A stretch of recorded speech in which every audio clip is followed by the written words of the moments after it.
দর্শকবিন্দু, এই বোনটা ভারতে বসবাস করে। তাকে এখন পুলিশে ধরে নিয়ে যাচ্ছে। তার অপরাধ কি? তার অপরাধ হলো আই লাভ মোহাম্মদ সাল্লাল্লাহু সাল্লাম, এইটে বলা হচ্ছে তার অপরাধ, যার কারণে পুলিশ এখন তাকে ধরে নিয়ে যাচ্ছে। দেখেন।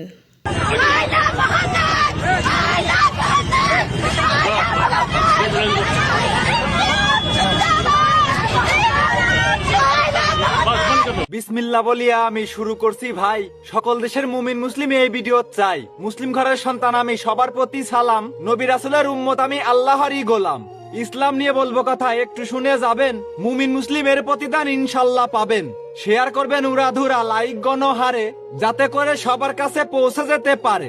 আই লাভ ইউ নবী মোহাম্মদ মধুর বাণী বলায় ইন্ডিয়াতে মুসলিমদের কষ্ট হচ্ছে চলায়। জনসংখ্যায় কম হওয়াতে হারছে বারে বার। শত শত মুসলিমদের পুলিশ করছে গ্রেপ্তার। সংখ্যালঘুই কম হইলেও দেয়া যাবে না ছাড়। উচিত জবাব দেওয়ার জন্য ঘুরে দাঁড়াবো এবার। জাগো সকল মুসলিম ভাই, চুপ করে না থেকে ইসলামকে বাঁচিয়ে রাখবো জীবন বাজি রেখে। মুহাম্মাদের উম্মত আমরা হব না পিছু পা।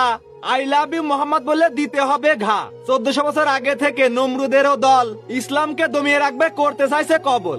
আজ পর্যন্ত পারেনি কেউ ইসলাম করতে ঘায়েল। ইসলামেরই পাওয়ার কত বুঝছে আবু জাহেল। ইসলাম হলো সবার ঊর্ধ্বে, তাহার উপরে নাই।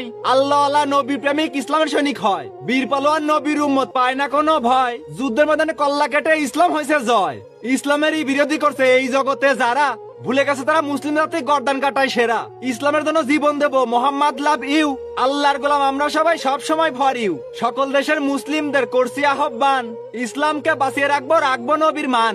নবীর নামে কুটুক্তি আর ইসলাম করবে ছোট, তাদের গর্দান কেটে নিয়ে ঝুলিয়ে দেব ফটো। ইসলামকে শেষ করতে অনেকে লাগছে পিছু, অপশক্তি ইসলামকে করতে পারেনি কিছু। আই লাভ ইউ মোহাম্মদ বলে দেব স্লোগান, যুদ্ধের ময়দানে যেতে রাজি, দিতে রাজি প্রাণ। ময়দানেতে নামতে হবে মুসলিম সব জাগো, এমন স্লোগান দেব সবাই, নমরুদের দল ভাগো। মুসলমানের সন্তানেরা চুপ রবে না কেউ, পিটাতে হবে কুকুরের দল করতেছে ঘেউ ঘেউ। অনেক বাড়া বেড়ে গেছে, হবে না আর ছাড়। নিষ্পত্তি করবে এবার, কাটবে শুধু ঘাড়। শত্রু ঘায়েল করার জন্য একসাথে সব চলি, নারায় তাকবীর আল্লাহু আকবার সবাই মিলে বলি।